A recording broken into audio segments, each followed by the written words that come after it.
We are back. It's the Joe Holka Show presented by Line Movement. This is the third week of this new segment. Obviously, no trades to talk about in the season-long world, but we are lucky enough to have Sigmund Bloom back to us to talk about 3 studs and 3 duds. Obviously, he is the co-owner of Football Guys. Sig, how was your Week 14 overall? It feels, this is crunch time, basically. Playoffs are very much in the middle of, I guess, everyone's thoughts right now. But I guess championship week next week for most people, right? No one's playing, championships in week 17 anymore. But how was last week overall for you, that first round of playoffs for a lot of leagues? Well, there's one matchup I lost because in our IDP league, I was facing a team that started Hassan Reddick. Wow. He had 5 sacks. He was actually in this format. I highly recommend IDP to everybody. A 77-point player. I beat Evan Silva in one of our expert leagues. Nice. That's always got to feel good, right? And I don't know if I'm going to embarrass Evan here. And look, I thought I stubbed my toe at the beginning of the week because I played the Giants defense over the Rams defense. Ooh. But those decisions have to be tough in season long, like your Thursday decision, because you just don't have all the info. That's rough, man. Oh yeah, and the Giants defense was running hot, and Kyler was struggling. He had Miles Sanders on his bench. Oh man, so just breaks that huge play. Yeah, I would be sweating. When I shouldn't say this. I'm going to balloon myself because I'm down 14. And I have Justin Tucker and Lamar Jackson left. If he had played Miles Sanders, that would be a lot more interesting. I won one of my toilet bowl bracket games. I'm one game away from winning a first round pick with a toilet bowl team. Who's on the toilet bowl team that just went crazy T.Y. this Hilton week? And DeAndre Hopkins, Russell Wilson, and then I also won in the Roto World Dynasty League. Started a long time ago. I was able to overcome a deficit and win. With it looks like I should be okay there. And I also lost. So this is like live by the Miles Sanders decision, die by the Miles Sanders decision, because I lost a league because I played Giovanni Bernard over Miles Sanders. This is why we play fantasy football, so we can on our deathbed. You have any regrets? Giovanni Bernard over Miles Sanders. Mike Boone, week 16, 2019. These kinds of things.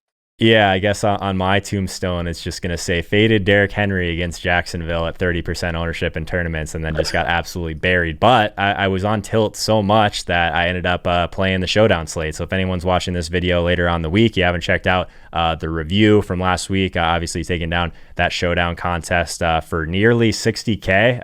That's just probably...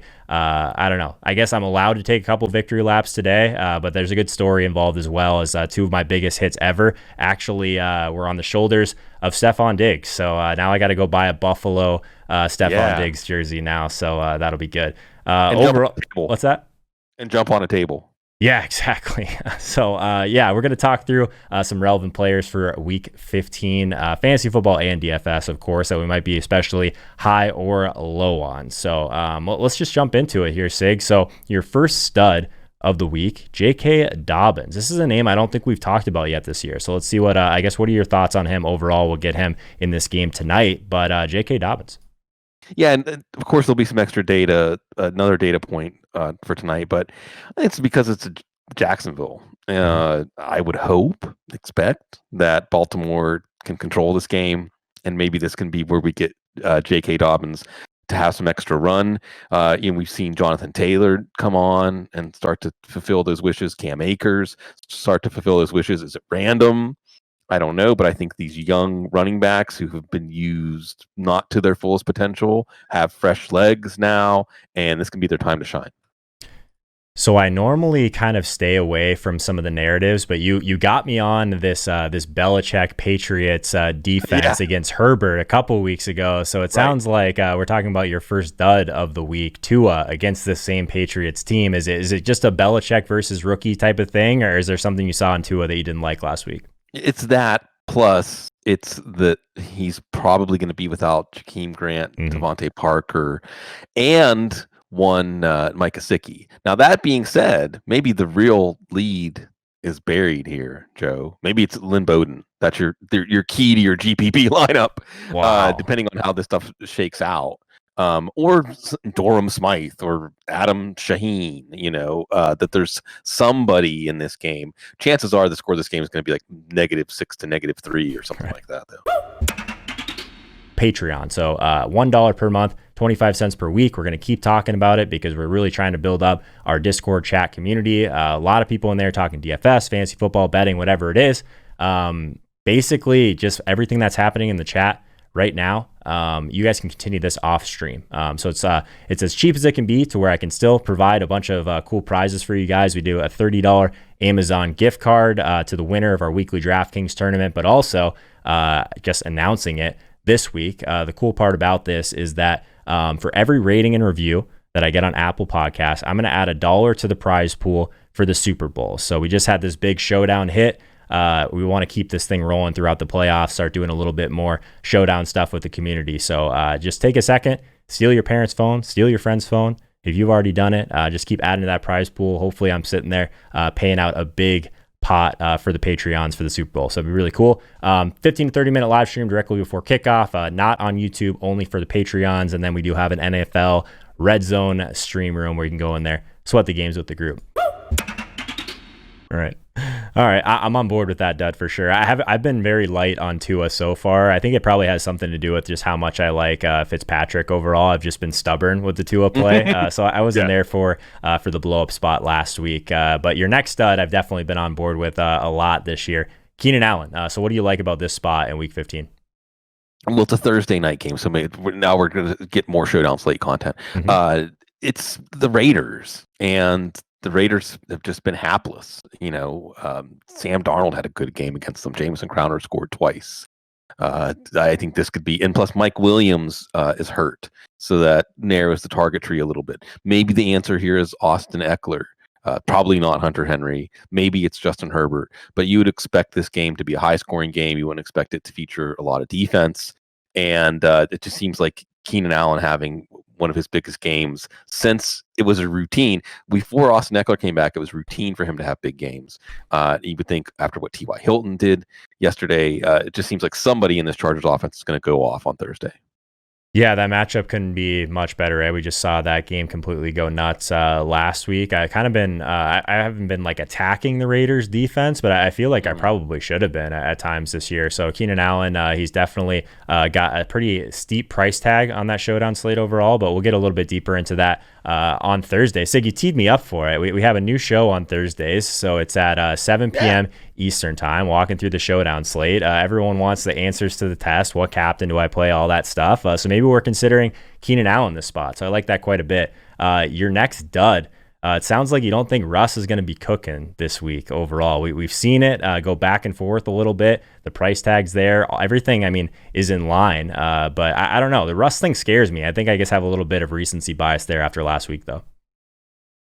I think that's the key, is not getting too caught up on last week and looking at the general trend, and then combining that with an intersection with a red-hot Washington defense, especially their defensive line. Unfortunately, I think that this is the kind of game that is going to play itself into a low-scoring. I always compare these games to Greco-Roman wrestling matches, Joe. Not the most exciting Olympic sport to watch. You're not even quite sure how to tell who won at the end of it.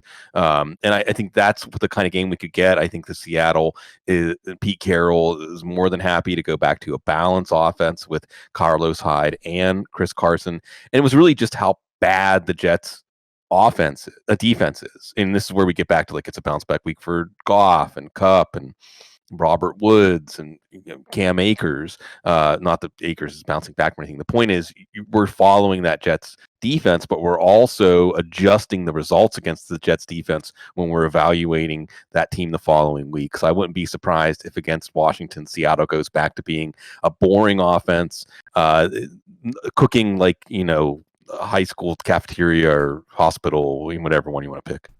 Yeah, and what's the best way to kind of get away from that pass rush is to run the ball a little bit more. So Pete Carroll is definitely, I think, he'd rather be doing that anyways. The price difference between DK Metcalf and Tyler Lockett is very drastic. So we'll see. I kind of want to see where ownership shakes out on this one before I have a clear take either way. But I think being light on Russ, especially at his price, makes some sense this week. Your stud of the week. Number 3, Brandon Ayuk. This is one that we've been talking about, I think, on every show so far.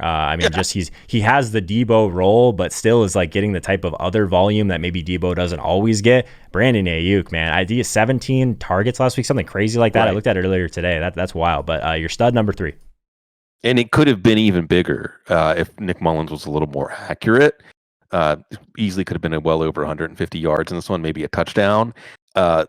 Looking at the Dallas defense, even Brandon Allen was able to be somewhat efficient. If it wasn't for some running back fumbles, they were moving the ball. Cincinnati was moving the ball consistently against Dallas. I think that Kyle Shanahan will have more than enough plays dialed up to do that. And Debo leaving that first play of the game, I don't expect we're going to see him.